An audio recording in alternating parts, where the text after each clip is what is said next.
September 19th, 2021. Grace Bible Church, Grants Pass, Oregon.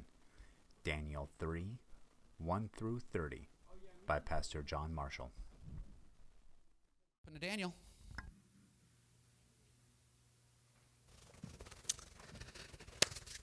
We're going to pray. My Father and my God, I just thank you for the opportunity to be here this morning. Lord, thank you for what you've already done.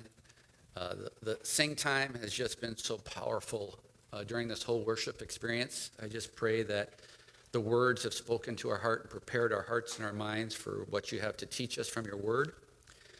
Lord, I pray that I will fade in the background and that you will come forward and that your name would be glorified. I pray your words would be in my mouth. Help me to speak clearly. And as always, may you receive the honor, glory, and praise. In Jesus' name, amen. All right, we're going through Daniel. 12 chapters in 12 weeks. Woo! And we've gone through chapter 1 and 2 already. Just a quick review. In chapter 1, it takes place in 605 BC, give or take. And Israel was living in the promised land, and God gave them rules to live by, but they didn't follow them. They kept on rejecting them. For 490 years, they rejected them, and God allowed them to be punished by an invading army. And that army was led by a king, Nebuchadnezzar.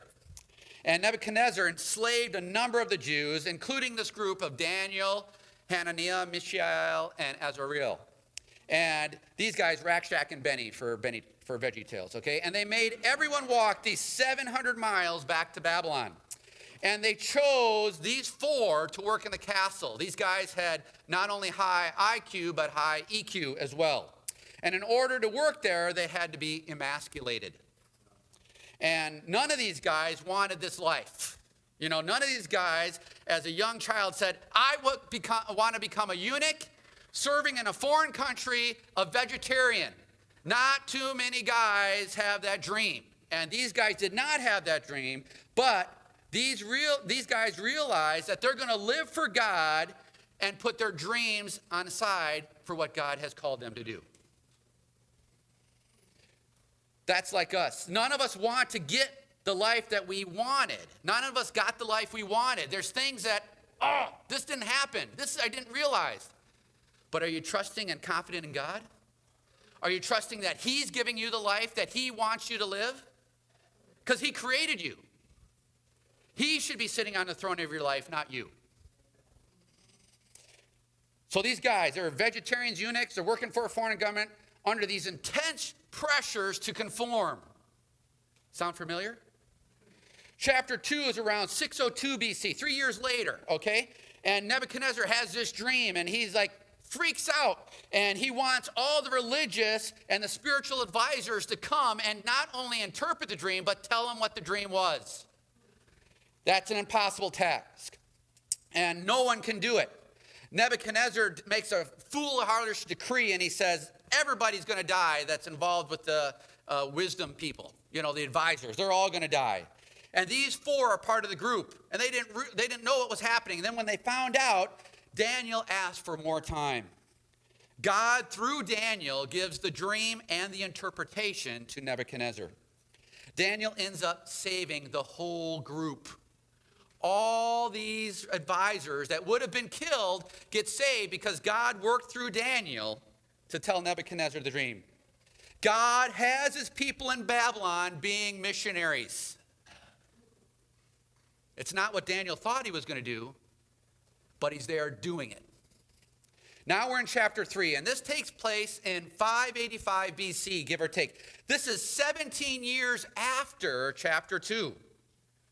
We as Americans, when we read the scripture, we kind of think it's the next day this happens. No, there's been 17 years between chapter 2 and chapter 3. And this is another example in chapter 3 where God is a creator and Satan counterfeits. That is one of the major sub-themes of the whole entire Bible, is that God creates and Satan counterfeits. Satan wants to be like God. He wants what God has. He's not original. He's wearing knockoff Jordans. You know, he's eating the non-brand chips because he's not creative. He's following God, and he wants God, or he wants what God has. He's not following God. He's trying to be like God. Daniel and his friends have to use discernment and determine the counterfeit from the real. Is that real in our lives? Do we have to use discernment to discern between the real, the truth, and the false? Anybody have that? Yeah, we have that every day, it seems like. What's real and what's false? What's true and what's counterfeit? So let's jump into Daniel 3. Here we go. I hope you brought a snack, because here we go. Let's go. King Nebuchadnezzar made an image of gold whose height was 60 cubits. Don't worry, I'll tell you what a cubit is in a minute. And its breadth was 6 cubits. He set it up in the plain of Dura in the province of Babylon. The king of Nebuchadnezzar sent and to gather the satraps and the prefects and the governors and the counselors and the treasurers and the justices and the magistrates and all the officials of the provinces to come to the dedication of the image of the king of Nebuchadnezzar had set up. Then the satraps and the prefects and the governors and the counselors and the treasurers and the justices and the magistrates and all the officials of the provinces gathered for the dedication of the image that King Nebuchadnezzar had set up. And they stood before the image that Nebuchadnezzar had set up. First of all, 60 cubits. I'm sorry, what it was. 60 cubits, yeah. That's the length of this, right here, about 18 inches. And so it ended up being 90 feet high by 9 feet wide. That's a huge statue. Think about that. Babylon is known as the kingdom of gold, and he sets up a statue that big of gold, solid gold. The list of government officials, all the commentators and everybody, they really don't understand who they are. Well, welcome to government. Everybody gets a title and nobody knows what they're doing. Okay, so everybody's got a title. It's a national holiday. Everybody gets off work. Everybody's out of school. This is a national holiday celebrating this image. Here is the counterfeit king, Nebuchadnezzar. The true king, Jesus, has a kingdom that will rule over political and spiritual things for eternity. Jesus will ultimately rule over everything. That which is political as King of Kings. That which is spiritual as Lord of Lords. Nebuchadnezzar decides that he doesn't want any of the prophecies that he learned about in chapter 2 to come true. So he's going to set up his own counterfeit kingdom with himself as supreme high ruler king, King of Kings and Lord of Lords. Unfortunately, all the conquered kingdoms don't want to follow this guy as, Lord of Lords. He's already King of Kings. Why do we have to do Lord of Lords? So Nebuchadnezzar decides to join the political with the spiritual. He decides to bring them both together. That he would rule as ultimate King of Kings and Lord of Lords over the whole known world. This is what dictators do, right? They try to destroy the freedom of religion. They want religion to be subservient to the state. The state uses and manipulates the church and religious institutions to create some type of dictatorship or counterfeit kingdom. Sound familiar? It's happened in history. It happened in World War II. Some people would say it's happening right now. This is a military parade, pageantry, so that he would be worshiped. Everything's out to worship this Nebuchadnezzar. He sets up this huge statue. You have to remember, there wasn't a lot of skyscrapers back then. A lot of people lived at eye level, ground level. So you see a 90-foot golden statue on a plain in a desert. Is that statue bright? It's brilliant. It's beacon, right? And all this gold, where did they get this gold? Some of it might have came from Jerusalem. And this is Nebuchadnezzar saying, hey, I'm better than the God of Jerusalem. I'm setting a statue to show that I'm better than him. I have stolen your gold, and therefore I'm better than you. Really? He forgot that how much happened to him that made him lose everything, to think that he was going to die. In chapter 2, he had a dream, and that was the end. He was freaked out because of a dream sent by God. You think this statue is proving that he's better than God? No. Okay, so this is 90 feet tall. This is an awesome sight to see. It's one of the wonders of the world. Truly is. Nebuchadnezzar is trying to stop prophecy. There. He's trying to stop prophecy that God has commanded. Okay? He's trying to stop it. He is trying to set up a counterfeit kingdom that will last forever. God gave him a dream of the future, and he's trying to set up heaven on earth instead of letting that future come forward. We all try to do this, don't we? Yeah. We're all trying to find paradise. Oh, come on, we are. We're all trying to fulfill all our longings. Come on, if that would just happen, I would follow you, God. Make no mistake, Nebuchadnezzar's heart is everyone's heart, apart from God changing our heart. We need God to come and change our heart, because otherwise we're just out for number one. We're going to set up our own statue, worship me. And men, you do it, you know it, in your home. Hey, I got my own throne right here, the Berkeliner, right? Or whatever that's, where this is serve me my drink, where's my slippers, give me my cigar, and give me the remote. Nebuchadnezzar. We need to know that God tells us what is going to happen, and no one can change that. God tells us what's going to happen. No one can change it. He's sovereign. The Bible tells us that Jesus is coming back. Is he going to come back? He's coming back. That's awesome. He's going to set up his kingdom that will never end here on earth.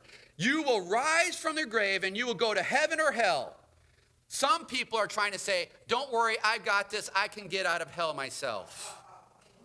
No. Where does this whole situation take place? It takes place in modern day Iraq. Okay? All the way back in Genesis, a guy named Nimrod tried to do the same thing. He set up the first nation state cult. He does this in a city called Babel. That's Genesis 11. Which is in the center of the city is a high tower called the Tower of Babel. This is a counterfeit kingdom worshiping a counterfeit God. And they're saying, no, 1,500 years later in the same place in Shinar, the same spirit provokes new king Nebuchadnezzar to do the same thing. Remember, it's not that people do exactly the same things because that's it. We do it because the same spirits are prompting us. The same spirits want to take heaven and put heaven here on earth. All of this isn't just physical, it's spiritual. All throughout history, there are spiritual battles going on. There's a spiritual battle going on right now. It may be happening right now in your mind. Pay attention or not. No, there's a game on. No, I got all these things. Pay attention. There's a spiritual battle going on right now. That's why we see this pattern of history. People change, times change, cultures change, but the spirits behind the scenes stay the same. That's why history repeats itself. They are setting things up so that they can be worshiped. Now there's a huge statue of gold and they're told to worship it. Has God's people failed in this before? You betcha. There was 2 calves in history of Jerusalem and Israel. Not Jerusalem, in Israel, that they worshiped. They turned away from the true God. And it just stuns me that people would do that. I mean, they have to go out daily and pick up bread for their food. And they turn to a golden statue. If you don't know the story, it's there in the Old Testament. They keep turning away from the one true God and worshiping golden statues. This is the same temptation and the same false spirit working throughout history. Three things you need to know. Only the real king knows and controls the future. Only the real king. God said in chapter 2, here's the future. Neb said in chapter 3, Nebuchadnezzar, I have an alternative future. Nothing can overpower an all-powerful God who controls the future. It's silly that you think that you can control God. But yet we do it all the time. God, if you would do this, instead of saying, God, this is what I desire, but your will be done. Number 2, everyone wants to be king over a kingdom that they control. We look at Nebuchadnezzar and say, what? I can't believe he would do that. I'm sorry to say, if we had that same power, same authority, same wealth, we would do the same thing. Nebuchadnezzar wants everything and everyone to do what he wants. We all want that. We try to do that at work. It doesn't work. We try to do it at home. That doesn't work. So what do? Some of the guys coach Little League and boss 10-year-olds around so that they can be king of kings over it. Right? Some people get into the power so just because they want power. You ever hear somebody say, do what I say and not what I do? Number 3, people who don't know God end up worshiping other people. That's what Nebuchadnezzar is trying to turn everybody to do. Everybody, come on, worship me. I'm God. They don't know who the true God is. Everyone bow down to the image of me. We are not to worship a human being. We are to worship what? The image of God. And who is the image of God? Jesus Christ. Colossians says that Jesus is the image of the invisible God. If you want to worship something, worship Jesus. That's who you should worship. We call this the fear of man when we worship man. People pleasing or dependent relationships. You are in control, so I exist to please you. Please don't pour out your wrath on me. I just live for your pleasure. How should I bow down to you? That's what a lot of the people in the world do. This is not just a Babylonian problem. This is a human problem. This is not just a historical problem. It's an eternal problem. It's what's happening behind the scenes of the physical. In addition, these guys have counterfeit worship. Look at this. Verse 4. And the herald proclaimed, you are commanded, O peoples, nations, and languages. That's awesome.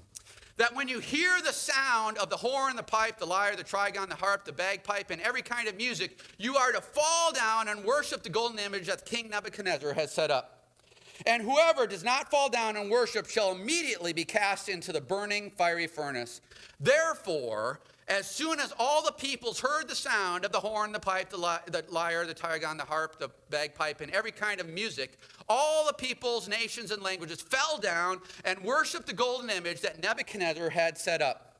The herald proclaims, he is the counterfeit preacher. He's saying, this is what you need to do. You are commanded. They're having counterfeit church. They're having counterfeit worship. They have a counterfeit worship team. All these instruments. People say, well, do we need a band? Well, guess what? God has one in heaven. The enemy counterfeits that band. I say we should have a good band that mimics heaven's band. Why? Because our God is worth it. Our God is worth it. He keeps repeating all the instruments. I don't know, this is some guy transcribed this that worked at Guitar Center or something. He just transcribed all these instruments over and over and over again. And the writer is really into the details. You are to bow down and worship. The consequence, counterfeit hell. Sing or burn. Those are the two choices. The whole situation is counterfeit to Jesus. The whole situation. Nebuchadnezzar is the counterfeit Jesus. The worship is to a counterfeit Jesus. Revelation 9, or 7:9 and forward says this. Revelation connects with Daniel. Daniel tells us the future. Revelation shows us the future. It tells us of the real Jesus. He is sitting on the real throne. He is the real king, the true king. He is ruling over a real kingdom, the kingdom of heaven here on earth. He is being worshiped by people from all the earth, languages, tribes. People from all over the world are worshiping the true king. Nebuchadnezzar just wants to be Jesus. The counterfeit Jesus. The spirit behind Nebuchadnezzar wants to take from Jesus to himself. He wants everyone to worship him like how we're supposed to worship and eventually will worship Jesus Christ. This is counterfeit evangelism. This is the equivalent of a Billy Graham rally. These guys are out there saying, follow Neb, come to Neb, be saved by Neb. That's my nickname for Nebuchadnezzar, in case you know, okay? Neb, he's the guy.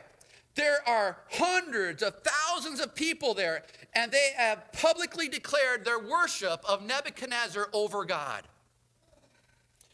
There were too many to come forward, so they just said, listen, just bow where you're at. They were converting to the worship of Satan and demons and the spirit of Babylon instead of God. This is all very spiritual. The whole situation is powered by the spirit of Babylon.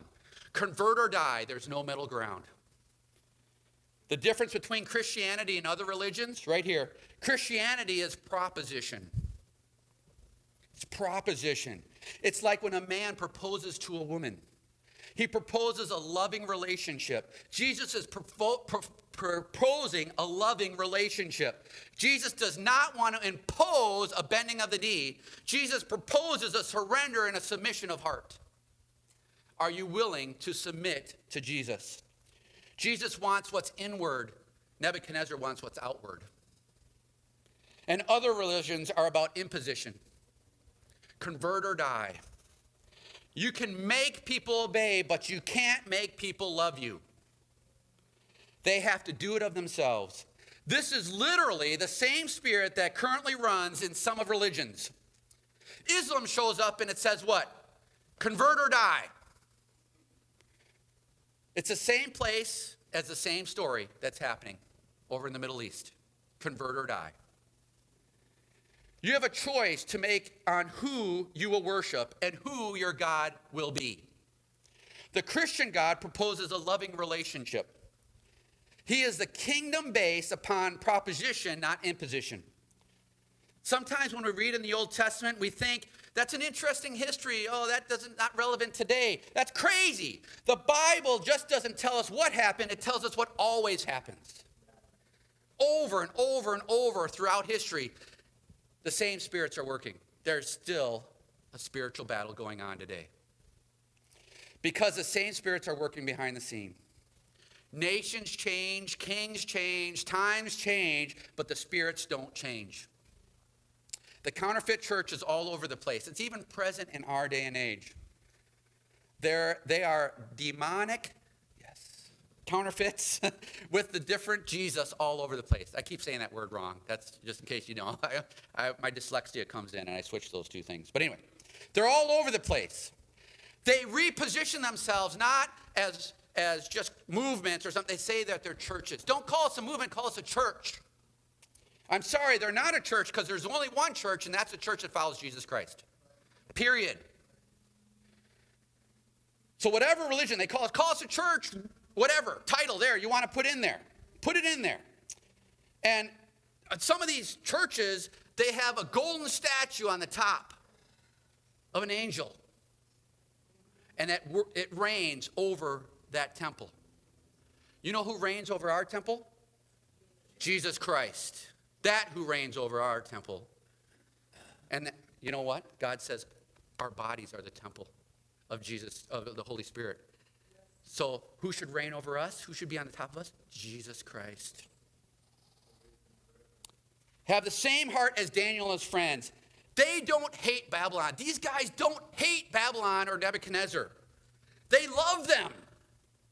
They knew that they were not battling against flesh and blood. They were battling against powers, principalities, and spiritual forces in dark places.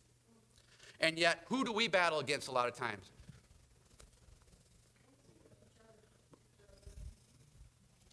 They were there to love the Babylonians and to bring them the love of God. You're here to love others and bring them the love of God. Pray for all those false religions and all the promoting counterfeit gods or religion, because we're promoting Jesus Christ and him alone. We want them to meet the real king. We want them to be part of the real kingdom. Cults are nothing more than counterfeits run by the counterfeit spirits. They have been false bands, they have heralds, they have spirits, and they have a false hope. The enemy is not creative. He keeps on following what God has already set up. God is both creator and creative. The enemy wears knockoff Jordans and eats plain bag chips, and that's all there is to it. Everything is counterfeit. Now Nebuchadnezzar sets up a false hell, a counterfeit hell. Here it is. Verse 8. Therefore, at the time, certain Chaldeans came forward and maliciously accused the Jews, all the Jews, not just some, all. They declared to King Nebuchadnezzar, O king, live forever. You, O king, have made a decree that everyone who hears the sound of the horn, the pipe, the lyre, the trigon, the harp, the bagpipe, and every kind of music shall fall down and worship the golden image. You're so great and powerful. You're awesome. And whoever does not fall down and worship shall be cast into the burning fiery furnace. There are certain Jews whom you have appointed over the affairs of the province of Babylon. Shadrach, Meshach, and Abednego. These men, O king, pay no attention to you. They do not serve your gods or worship the golden image that you have set up. We're starting to see anti-Semitism here. The Chaldeans, the Babylonians start off, O king, live forever, which is a true statement, but it's not going to go very well for him because he's not put his faith, hope, and trust in God. The situation, the Jews won't do it. Can we throw them in the fire? Does that sound familiar? World War II? Same spirits. He's Hitler, the same spirit working throughout history. It's not just what happens, it's what always happens. I'm trying to tell you guys, it's the same thing that happens over and over. This is proof that humans are not naturally good and getting better. We need a new heart. We need a new nature. We didn't come from monkeys, but we act like monkeys more and more. Okay? Shocking, but we would do the same thing if we had the same power. What? If you could throw someone into the fire and have no consequences, who would that be? If anyone is on your list, you have the heart of Nebuchadnezzar.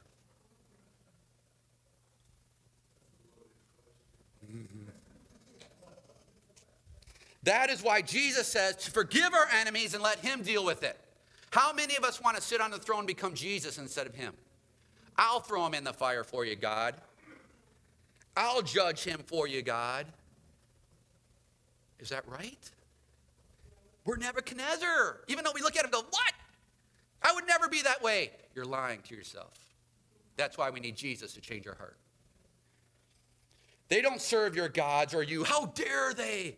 Come on, Neb. These guys are undermining your authority. Let's see what Nebuchadnezzar does. 13. Then Nebuchadnezzar, in a furious rage, commanded that Shadrach, Meshach, and Abednego be brought. So they brought these men before the king.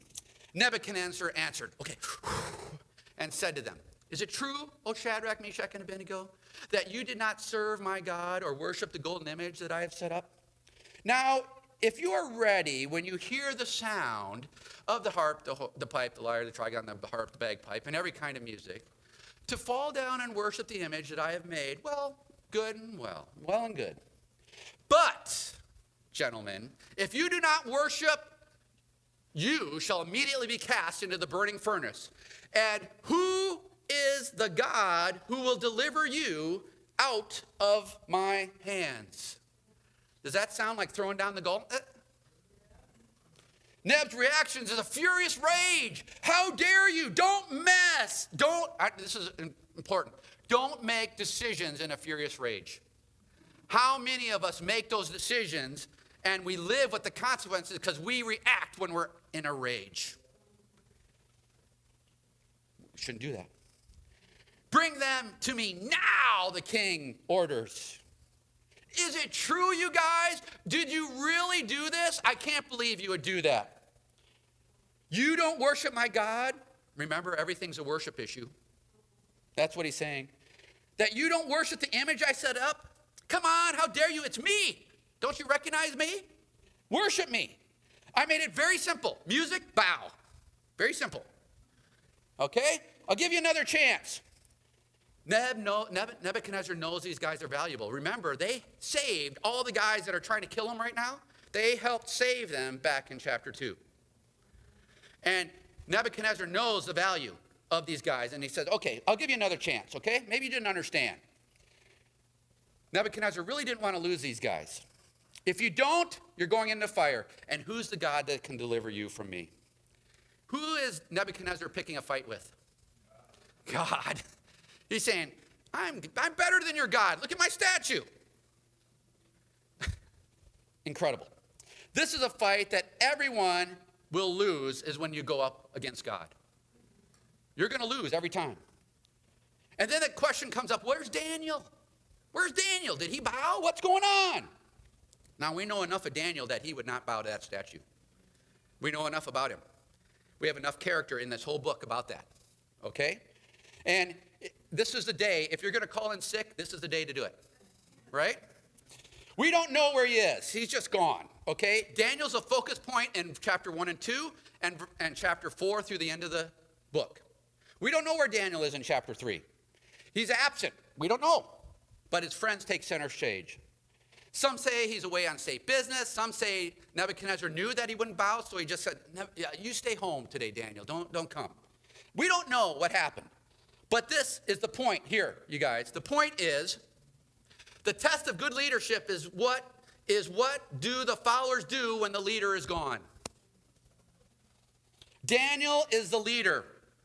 He's calling the prayer meeting. He's next to the throne. God gave him the interpretation of the dreams.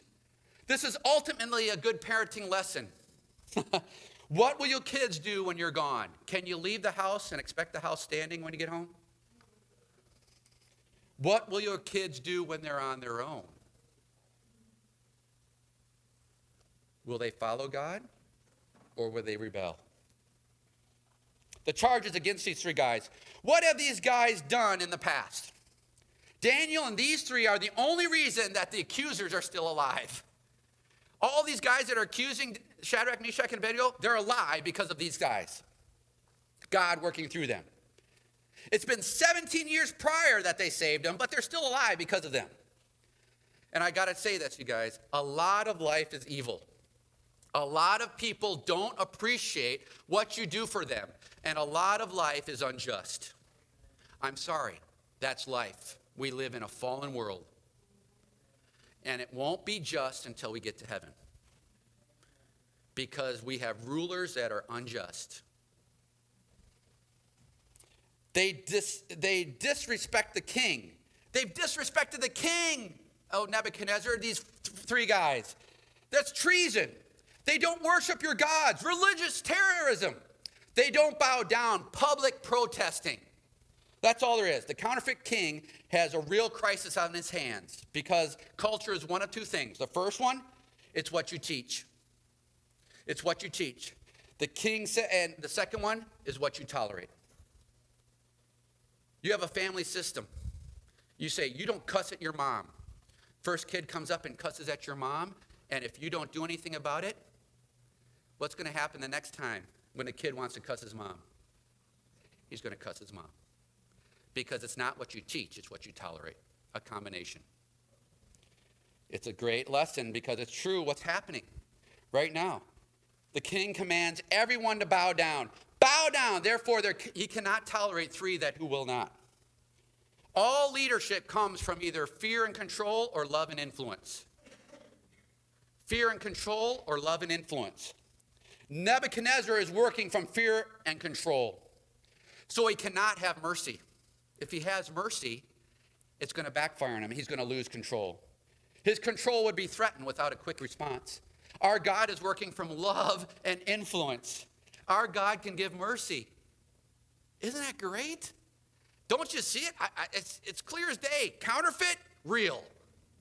The way God works, the way Satan works. God works from love and influence. Satan, fear and control. The whole book of Daniel is about counterfeit attempt at heaven. Chapter 1, counterfeit communion. Chapter 2, counterfeit worship leaders are trying to interpret a dream from God. Chapter 3 is counterfeit king, kingdom, church, evangelism, hell. Where did they get the furnace from? Where did they get the golden statue from? They had to melt the gold. Right there's the furnace. That same spirit was working in Nazi Germany. Apart from the teaching of the Bible, you don't think that other people's lives matter as much as your own. Do you hear me?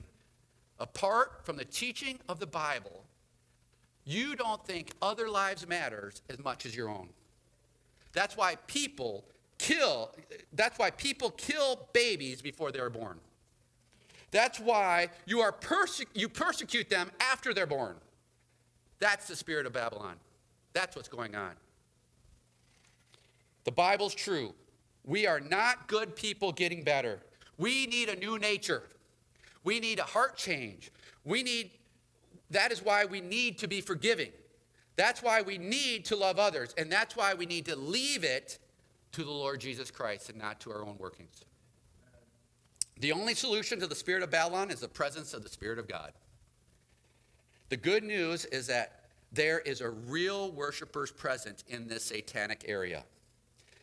They're experiencing a lot of heat, and the heat is about to be turned up. Is that not true? That is what the spirit of Babylon does. He turns up the heat. It'll keep them turning on the heat up on you. The spirit of Babylon will turn the heat up on you guys.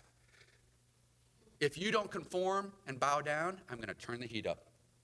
We say that, don't we? Let's turn the pressure up. Let's turn the heat up on someone. Historians say maybe 300,000 people bowed down to the statue at once when they heard that. 3 guys didn't. Was that a little heat? That's a lot of heat. They've already bowed down to the real King of Kings in chapter 2 so they can stand in the presence of a counterfeit king with confidence. Were many of those people who bowed down supposed to be following God? There were many Jews in the crowd that bowed down to that statue. 2 things to remember. Sometimes to be godly is to be lonely. If you cannot lose a relationship, if you cannot have conflict, you'll have a hard time worshiping God. Did you hear me? If you cannot lose a relationship, this relationship's so important. My kids might hate me. If you cannot have a conflict, you'll have a hard time worshiping God. You can't stand for the truth and say, that's wrong. You're going to have a hard time worshiping God because you're going to be flopping in the wind. And then number 2, when you respond to the spirit of Babylon, you need to respond with the spirit of God. These men are not arrogant, malicious, cantankerous, or attacking. They are humble, kind, generous, and loving to their king. Matthew 10:28 says, do not fear those who can kill the body, but fear the one that can kill the soul and the body. There are 2 parts of you, body and soul. The body matters, but the soul really matters. One day, life in the body comes to an end, and life in the soul continues for eternity. Our God is a consuming fire. Have you ever heard that? Our God's a consuming fire. The real king rules over body and soul. The counterfeit king can only touch the body. They cannot touch the soul. Daniel 12:2. We said this last week. Some to everlasting life, some to everlasting punishment. When Jesus comes back, you will get a new body. When Jesus comes back, you will live eternally with him. So don't live in fear of those who might take your life today. When Jesus comes back, you will live eternity with him. So don't fear what's going to happen today with your body. Jesus has you body and soul. This is our hope. Is it not? It's our hope. He has us in control. Philippians 1:21, it says this, to live is Christ, to die is gain. Awesome. How do you overcome this tremendous fear of punishment and ostracizing and all that stuff will come? By fear of the Lord, by awe of the Lord. The Lord has got me. Kill me if you want, but I'm with the Lord. The fear of the Lord is the beginning of wisdom. If you don't have this, you will bow down. I don't want you to bow. They are choosing the king, their king, over the counterfeit king. Shadrach, Meshach, and Abednego answered and said to the king, "O Nebuchadnezzar," next verse. Yeah, there we go. "Nebuchadnezzar, we have no need to answer you in this matter." I love this. "If this be so, our God whom we serve is able to deliver us from the burning fiery furnace, and he will deliver us out of your hands, O king. But if not, be it known to you, O king, that we will not serve your gods or worship the golden image that you have set up." They don't need time. The decision's already made. How many of you have made that decision? I'm standing for Christ no matter what. May it be today that you make that decision, regardless of what happens to you. They don't have reversible jerseys. They're not switching teams. They're like, I'm standing for God. Our God can deliver us. But if not, does that sound like they know they're going to be delivered? It says, even if we don't, we've already made a decision. We're not going to bow to another God. This should be our heart of every believer. God can cure your cancer. If not, worship him. God can heal your marriage. If not, worship him. God can bring a wayward child home. If not, worship him. If God can improve your financial condition. If not, worship him. Our God can do anything. We can't make him do anything. He is sovereign, Lord over all. Thank you. I'm glad somebody said that. Okay, 19. Then Nebuchadnezzar, 19.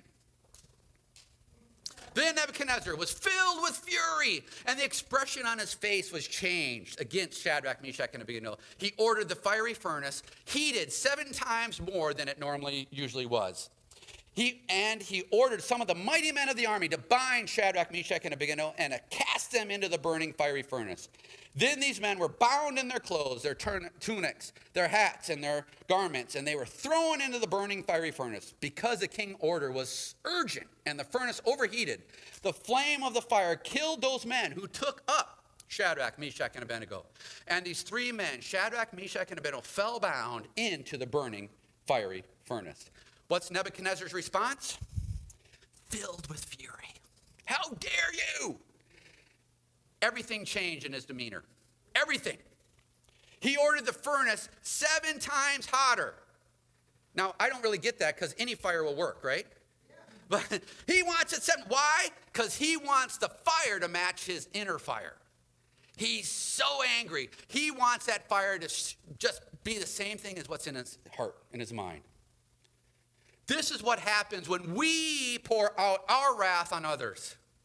That's why we yell at our husbands and wives. That's why we call them names. That's why we do that, because we want our fire to be put on them. You've made me so mad.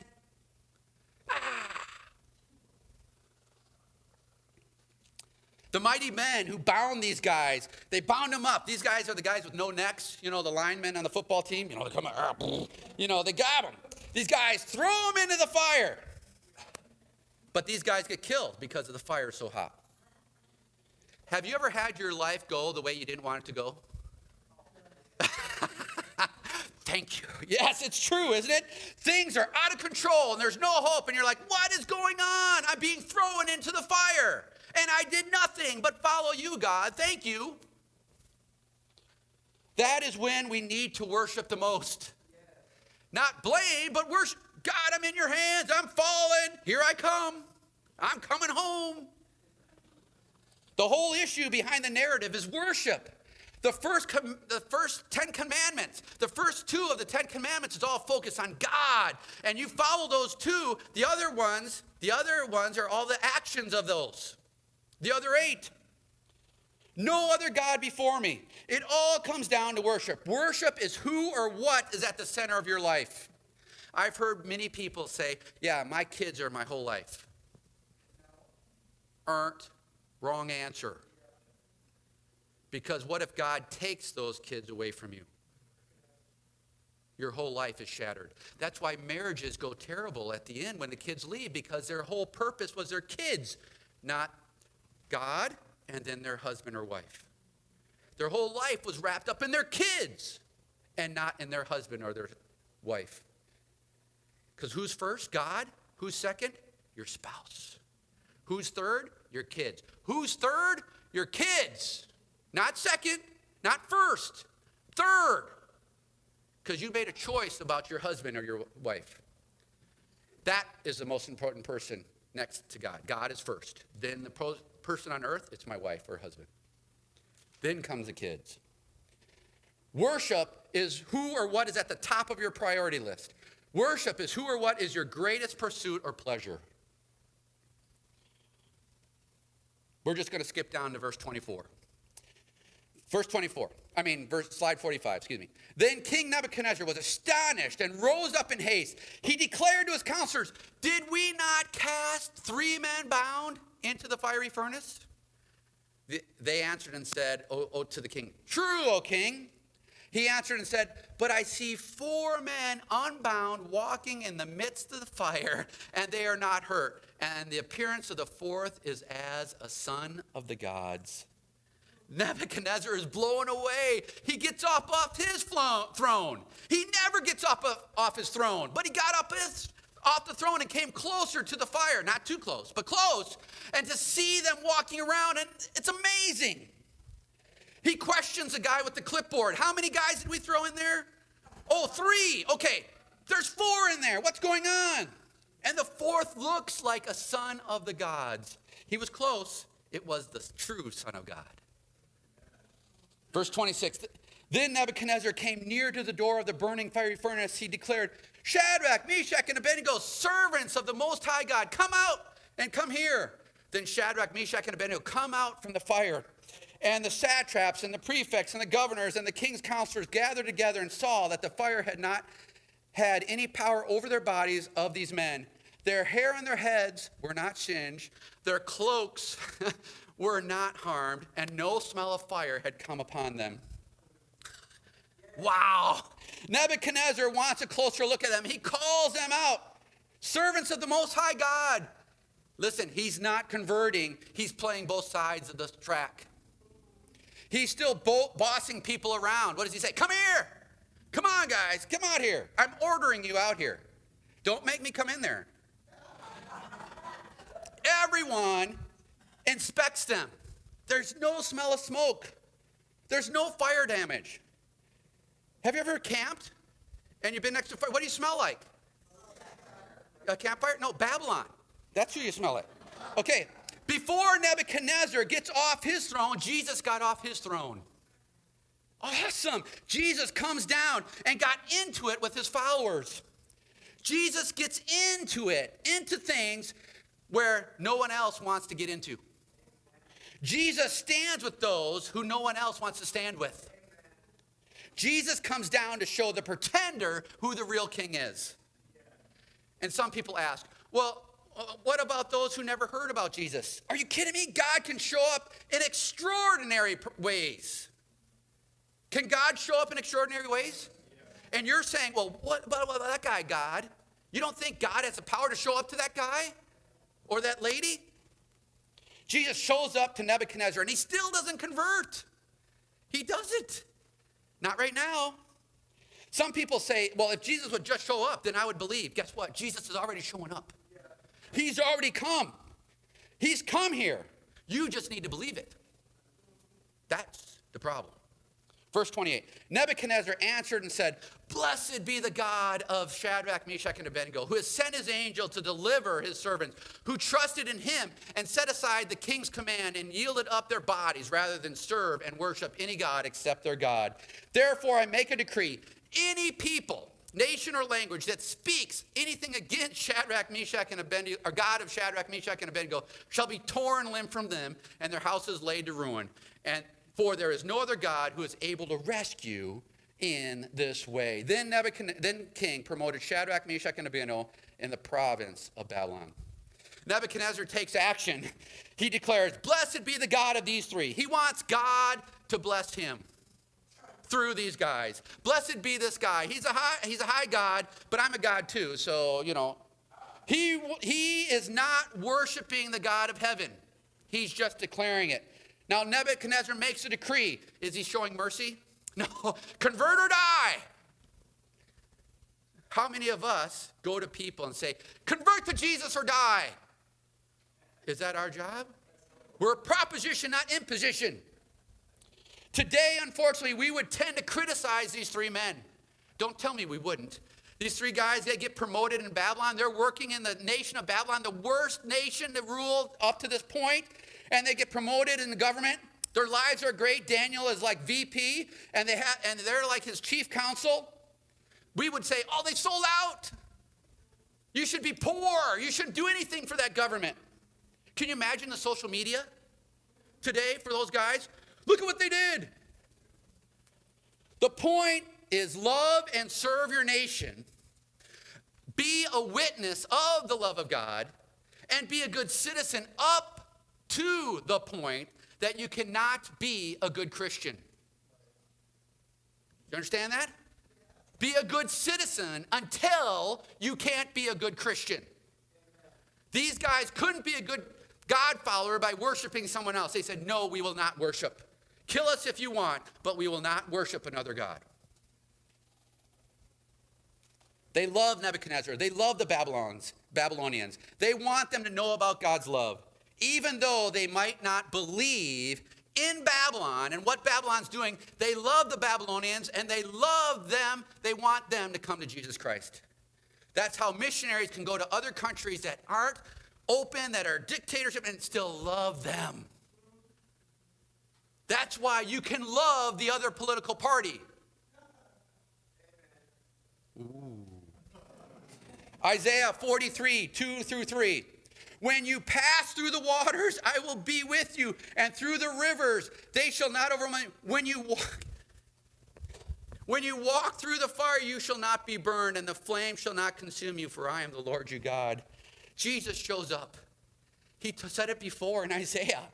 Nebuchadnezzar is trying to stop the prophecies that God revealed in chapter 2 from happening, and he wants his kingdom to endure, but it doesn't. In Daniel chapter 12, Daniel's in his 80s, and he has outlived the kingdom of Babylon and Nebuchadnezzar, and Daniel's still around. The history keeps going forward just as God said it would. You can have that hope and confidence that God will come back. Jesus will come back. Everything that Nebuchadnezzar wants comes to an end. The enemy tries to do the same thing. Try to stop God's plans. We're going to kill the Jews so Jesus can't come. We're going to wipe out Christianity so Jesus will come back and nobody will go up. Jesus goes through the same thing in the chapter in Matthew 4. The enemy gives Jesus a choice. Worship me and become second in command or die. That's what the enemy's saying to Jesus when he's tempted. I will bring pain on you. You'll suffer. You'll go to the cross. You'll be buried. But what the enemy didn't realize, that he was going to be resurrected, then seated at the right hand of the Father, ruling, reigning for eternity. God the Father and Satan gave Jesus the same choice. Second in command, worship me and rule the kingdom. It's true. God the Father gave Jesus a choice. Follow me or follow the enemy. What did Jesus do? Your will. I'm following you. He's the only one that did it. Every time we try to follow God, what do? We follow the enemy. We have the same choice, pleasure or pain paths. Daniel and his buddies and Jesus chose the pain path because that is the will of God for them. Peter says something interesting for us in 1 Peter 1:6. Look at this. Be truly glad. There is wonderful joy ahead, even though you must endure many trials for a little while. These trials will show that your faith is genuine. It is being tested as fire tests and purifies gold, though your faith is far more precious than mere gold. So when your faith remains strong through many trials, it will bring you much praise and glory and honor on the day when Jesus Christ is revealed to the whole world. I got a question for you. What trials are you going through right now? What trials are you going through right now? Nebuchadnezzar said his greatest possession was gold. God describes faith in him greater than gold. You will not take gold with you into the kingdom of heaven, but you're going to take your faith with you. Your faith is more important than gold. It will be tested as like fire. Peter is using the language of Daniel. Isn't it Bible awesome? Peter's way over here. Daniel's way back in the Old Testament. And they're connected. Here's the application. Just as Nebuchadnezzar and the spirit of Babylon is trying to destroy these men via the fiery troubles, via everything, so Satan is going to turn up the heat in your life 7 times hotter. And you will find yourself in some sort of fiery affliction. I'm sorry, that's life. It's going to happen. Have you been there? Maybe you're there right now. I don't know. We all go through a furnace. We all go through a furnace we're in, and you feel like, it's the same fire that the enemy wants to consume you is going to be used by God to purify you. Amen. How they purify gold is heating up real hot, and then they take out the impurities, right? Here it is. Number 1, God is saying that we have genuine faith, but it has some impurities in it. There is some spirit of Babylon in the way you act. I'm sorry, that's just what it is. We can know and we can trust. God sometimes allows a furnace of affliction to purify our faith. And we can know and we can trust that Jesus is here. And here's the good news, you guys. The good news, that whenever a fiery furnace you are going through, Jesus is going to come and stand with you in it. I'll just let that sink in. Isn't that awesome? Jesus is with you right now, whether the whole world turns your back on you. Jesus is with you. There is the spirit of Babylon. Purify your faith. You got to stand with you in it, and to purify your faith, which is more precious than gold. I don't know what fiery furnace you're going through right now, you guys. I don't know what's happening. But sometimes you don't even see Jesus in that fiery furnace until you're actually in it.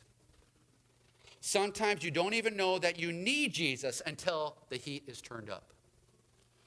You need to know this. Jesus is never going to leave you. He will never forsake you. He will be with you always, even to the end of the age, even through your fiery furnace. Let's pray. My Father, my God, thank you for this lesson. Thank you that it touched my heart. I pray that it touched other people's hearts. And I pray that we will stand and be faithful to you, even when it might cost us everything, even our lives here on earth. Lord, give us your spirit in our heart. Help us to stand. And even when we're having a hard time, may we realize that you're right there with us. In Jesus' name, amen.